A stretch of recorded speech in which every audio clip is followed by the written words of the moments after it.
Olá, você ligado aí na internet? Claro, o SBT Rio continua por aqui e a gente continua com a série de entrevistas com os pré-candidatos ao governo do Rio de Janeiro. Hoje recebemos o ex-ministro da Pesca, o senador Marcelo Crivella, o Crivella, como ele gosta de ser chamado. Para participar também aqui eu recebo o jornalista com muita honra, Milton Coelho da Graça, da TV Brasil, e também o meu colega de profissão e também de SBT, André Basbal, que é o editor-chefe do SBT Brasil, está lá direto de São Paulo participando aqui com a gente. Eu, como já falei bastante, eu vou passar diretamente para os meus colegas. Primeiro agora, o Milton. Milton, pode fazer a sua pergunta. Bem, Crivella, o que você acha, quais são os temas principais em relação àquilo que eu acho que mais interessa ao público fluminense? Primeiro, a questão de transporte público, de mobilidade urbana no Rio de Janeiro especialmente, não é? E as questões de saúde e educação, que são questões prementes para a maioria do povo. Quando você faz qualquer pesquisa, a conversa que vem é a queixa em relação aos serviços de educação e saúde. O que você está pensando de diferente, que possa corrigir os erros evidentes que nós encontramos hoje no Rio? Olha, eu vou começar com o mais grave, que é a questão da educação. O Rio de Janeiro, das 500 escolas avaliadas no IDEB no Sudeste, não tem uma. Eu acho que nós precisamos retomar o ensino naqueles moldes em que Brizola idealizou. Nós precisamos gastar dinheiro com educação em horário integral, formar melhor nossos professores e ter um ambiente na escola que seja favorável ao ensino. Quer dizer, não há como você ter um bom ensino com o professor desmotivado, com a diretora desmotivada, com a escola caindo aos pedaços. Então nós temos um modelo a seguir e podemos seguir. Infelizmente, esse projeto foi praticamente abandonado.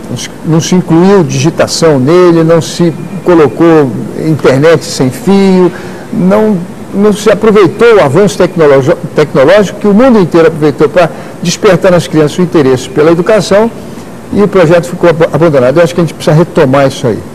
A questão da saúde pública é de gestão. Quer dizer, nós fizemos diversas novas tentativas, uma delas é a UPA, agora não conseguimos, na gestão, aplicar bem esses recursos. Há OS com bons resultados e há o Sindicato dos Médicos dizendo que os salários estão péssimos, que as condições de trabalho estão péssimas e o esforço do governo federal trazendo médicos estrangeiros. Eu fiz uma lei, uma PEC, que eu acho que vai ajudar o Rio de Janeiro, que é dar autorização aos médicos militares, Marinha, Exército, Aeronáutica, Polícia Militar e Bombeiro, para atender no serviço público. Pela Constituição, eles não podiam ter duplo vínculo. Agora podem, porque a minha PEC foi sancionada há 15 dias atrás. Eu preciso contar também com um novo efetivo na saúde pública e nomear bons gestores, para que não haja esses escândalos que envergonham o Rio de Janeiro, que desmotivam a todos, que eu diria até é uma afronta, um escárnio ao sofrimento do nosso povo. A questão da mobilidade eu acho que é a mais complicada. A questão da mobilidade, nós estamos fazendo grandes investimentos por causa da Copa do Mundo, mas o Rio de Janeiro cresceu demais. E nós acrescentamos no Brasil inteiro 30 milhões de pessoas no consumo, e essas pessoas, muitas delas, compraram automóvel. A gente precisava investir o mesmo no serviço público. Se todo mundo sair de casa no seu carro privado, não há cidade, não há sistema que dê jeito. Então, Milton... Oi, desculpe, o senhor falou da saúde, desculpe interromper, Isabelle, o senhor falou da saúde, mas o Rio de Janeiro apresentou para o Brasil o modelo das UPAs, que o senhor bem citou aí, que foi adotado inclusive pelo governo federal, né, o governo da Dilma espalhou por várias capitais do Brasil, que é a unidade de pronto atendimento. Isso é um modelo importante de gestão nova da saúde que foi feito aí no Rio de Janeiro.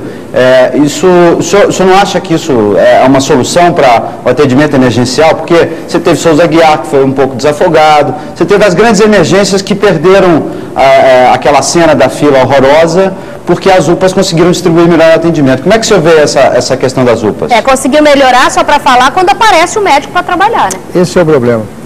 Esse é o problema. Quer dizer, nós, pelas contingências do nosso processo de desenvolvimento, nós acabamos tendo que fazer grandes obras imensas. E com isso deixamos de fazer obras que são necessárias, tipo escola e hospital que nós estamos discutindo aqui agora. Essas obras nós sabemos, todo o governo sabe também, que depois de prontas, elas são unidades que geram um custeio muito alto. Quer dizer, elas passam a ser uma unidade de despesa, não uma unidade de receita, como é o Maracanã, como é o metrô, como vão ser essas vias enormes que nós estamos gastando fortuna no Rio de Janeiro para fazer. Nós vamos entrar num novo ciclo agora. Vai sobrar recursos no orçamento público para a gente fazer serviço público, que é o que o Estado tinha que fazer. Muita gente considera a lei de responsabilidade fiscal uma lei dos empreiteiros. Por quê? Porque chega um momento em que o Estado não investe mais nos serviços públicos e guarda o orçamento para grandes obras. E obras que não vão significar despesa no orçamento que vem, porque no orçamento que vem nós vamos precisar de mais recursos para fazer novas grandes obras. Não são, eu digo, elas não deixam de ser importantes, mas chegou um ponto, com o crescimento da população, com maus hábitos de alimentação, com o brasileiro, eu não sei pelo sistema de estresse, mas bebendo, o consumo de álcool aumentando muito, e as drogas invadindo também a juventude, quer dizer, as famílias, e a violência anômica que vivemos hoje no nosso país sobrecarregou demais os hospitais. Toda hora entra um baleado, um sujeito esfaqueado, precisando de sangue, precisando de atendimento. E nós não fizemos esses investimentos no passado. Fizemos outros, que pareciam prioritários. Então, no meu governo, eu vou mudar. No meu governo, eu vou aplicar recursos do orçamento em serviços públicos. Eu acho que o Estado tem que voltar a prestar esses serviços públicos. Vou ser boazinha e não vou deixar você gastar a sua pergunta, André. Faça a sua outra pergunta que eu te dou a vez agora. Você é carioca, né, André? Só pra gente reforçar, né? Sou do Rio de Janeiro, morei muitos anos aí da minha vida, estou em São Paulo há 4 anos. Crivella, o senhor falou da educação aí como forma também de aumentar o investimento, tem dito aí que é possível botar mais recursos na educação, na saúde. Quando é que o senhor acredita que, e citou o modelo do Brizola, né? Eu era criança, a Isabelle bem lembrou, eu era criança quando viu o CIEP surgindo e me lembrava que era uma grande chance de se finalmente transformar a educação no Brasil. O senhor evoca isso novamente, que eu acho positivo.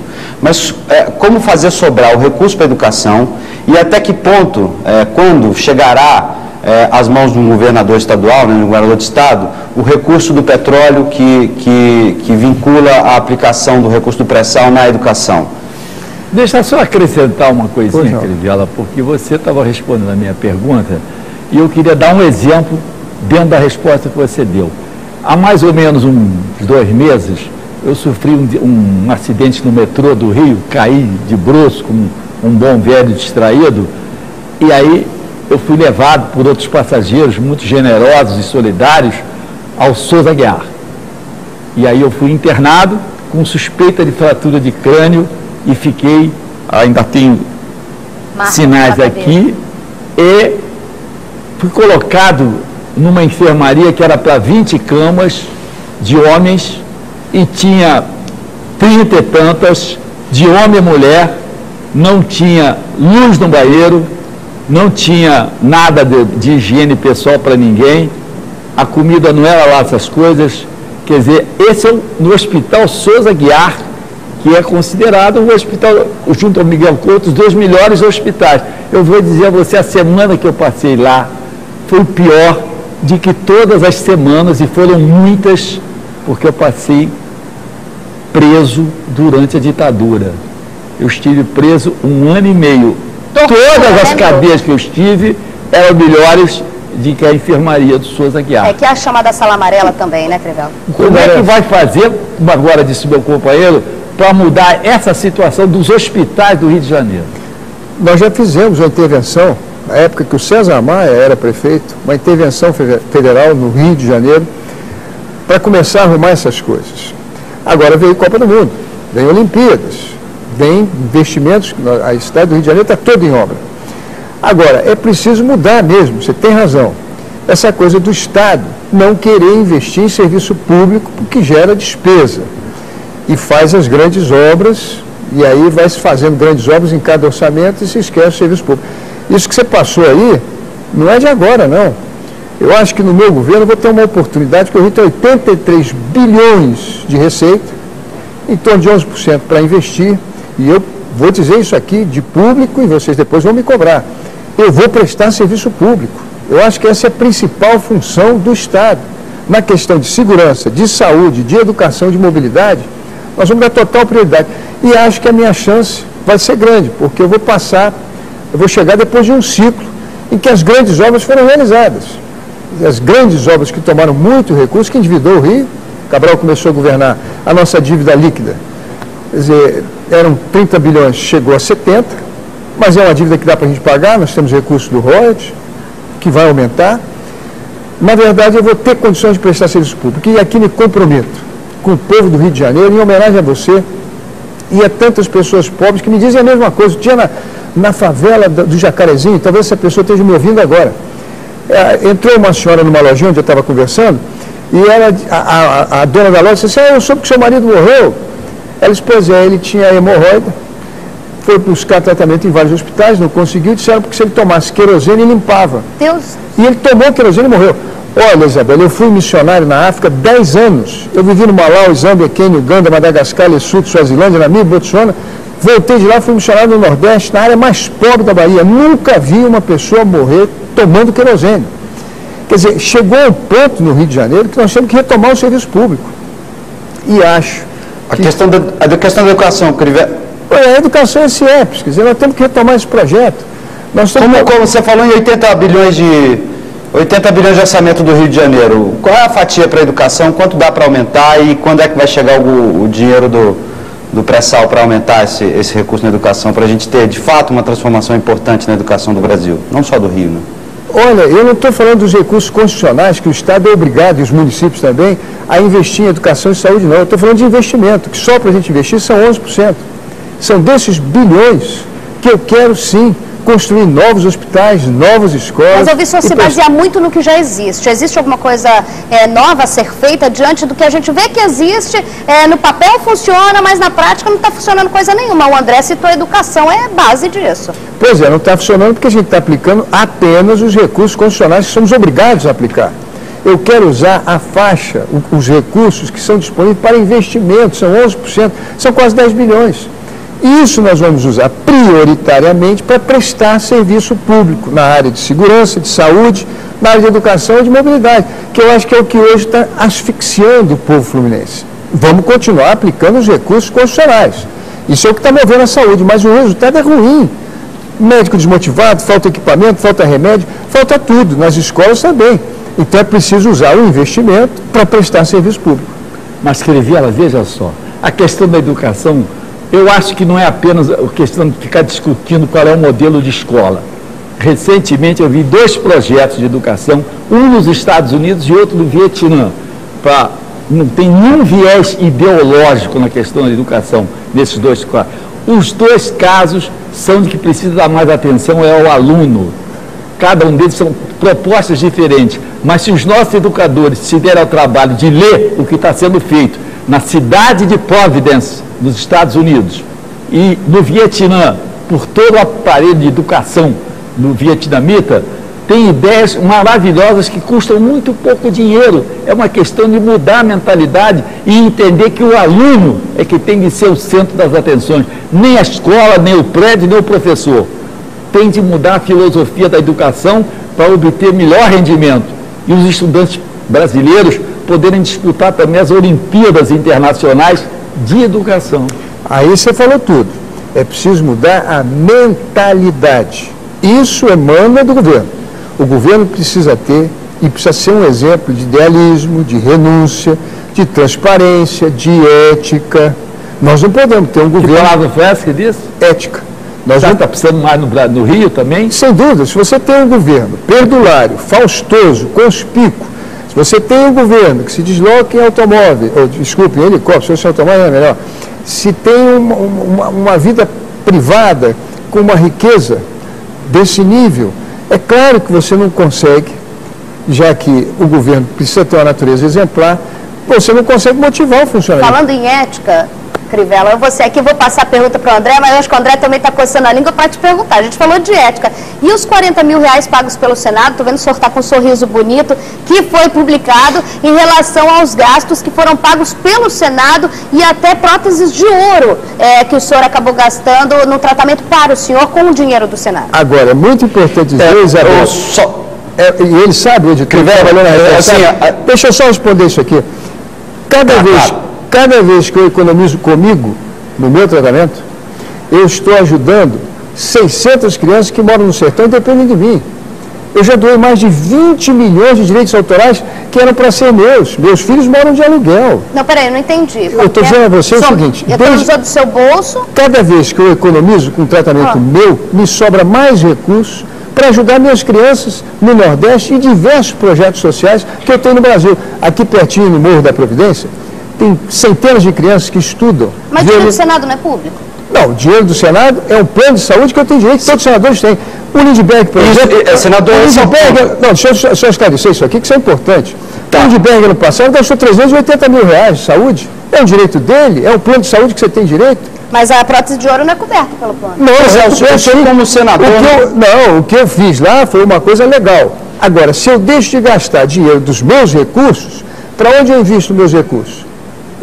É só as pessoas verificarem a quantidade de obras sociais que eu tenho. Fala, André. O projeto Nordeste na Bahia, eu já doei mais de 20 milhões de reais. Agora, será que não é mesquinho?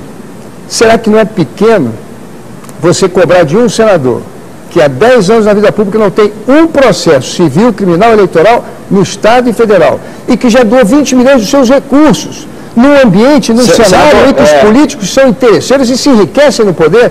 Quando ele usa um plano de saúde para tratar de dente, que é coisa comum que todos fazem lá, única despesa que eu fiz em 11 anos, e me sobram recursos para me continuar ajudando os pobres. Quer dizer, será que eu estou sendo justo? Esse ponto. As obras sociais que o senhor tem são conhecidas no Brasil todo, ninguém duvida disso. A questão que eu queria perguntar para o senhor como senador, o senhor acha que no momento que a gente viu junho de 2013, né, a população nas ruas, né, questionando